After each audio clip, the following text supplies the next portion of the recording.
જો કે ખેડૂતો માટે માઠા સમાચાર છે, કારણ કે હજુ પણ સારા વરસાદ માટે રાહ જોવી પડી શકે છે। ચોમાસું હજુ પણ નવસારી અટવાયું છે। સારા વરસાદ માટે હજુ પણ રાહ જોવાનો વારો આવ્યો છે। જો કે આગામી 2 દિવસમાં ચોમાસું આગળ વધે તેવી સંભાવના હવામાન વિભાગે વ્યક્ત કરી છે। હવામાન વિભાગ અનુસાર સાયક્લોનિક સર્ક્યુલેશનના કારણે વરસાદ રહેશે, તો આજે દક્ષિણ ગુજરાતમાં ભારે વરસાદની આગાહી કરાઈ। સાથે પંચમહાલ, દાહોદ, વડોદરા, છોટાઉદેપુર, નર્મદામાં વરસાદ વરસશે। સૌરાષ્ટ્રમાં જૂનાગઢ, અમરેલી, ભાવનગર, ગીર સોમનાથમાં પણ વરસાદની આગાહી કરાઈ।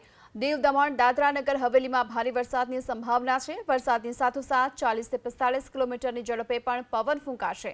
હવામાન વિભાગે આગામી 2 દિવસ માછીમારોને દરિયો ન ખેડવાની સૂચના આપી। આવતીકાલે અમદાવાદ, આણંદ, વડોદરા, સુરત, નવસારી, વલસાડ, તાપી, પોરબંદર, જૂનાગઢ, અમરેલી, ભાવનગર, ગીર સોમનાથ અને કચ્છમાં વરસાદની આગાહી કરાઈ। 24, 25 અને 26 જૂને સમગ્ર રાજ્યમાં હળવાથી મધ્યમ વરસાદની પણ આગાહી કરવામાં આવી છે।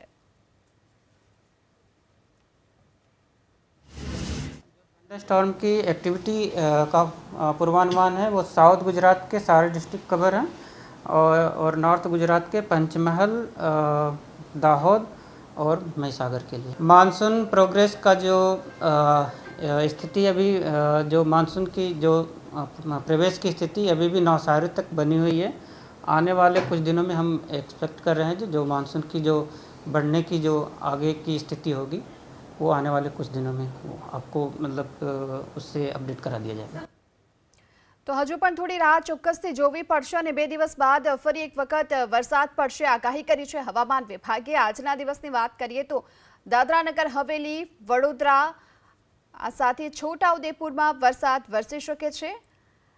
સાથોસાથ ભરૂચમાં પણ આજે વરસાદની સંભાવના છે, તો નર્મદામાં પણ વરસાદ વરસશે। તો સુરતમાં પણ આજે વરસાદની શક્યતા હવામાન વિભાગે વ્યક્ત કરી છે। આ તરફ તાપી, નવસારીમાં પણ આજે વરસાદની આગાહી કરવામાં આવી છે।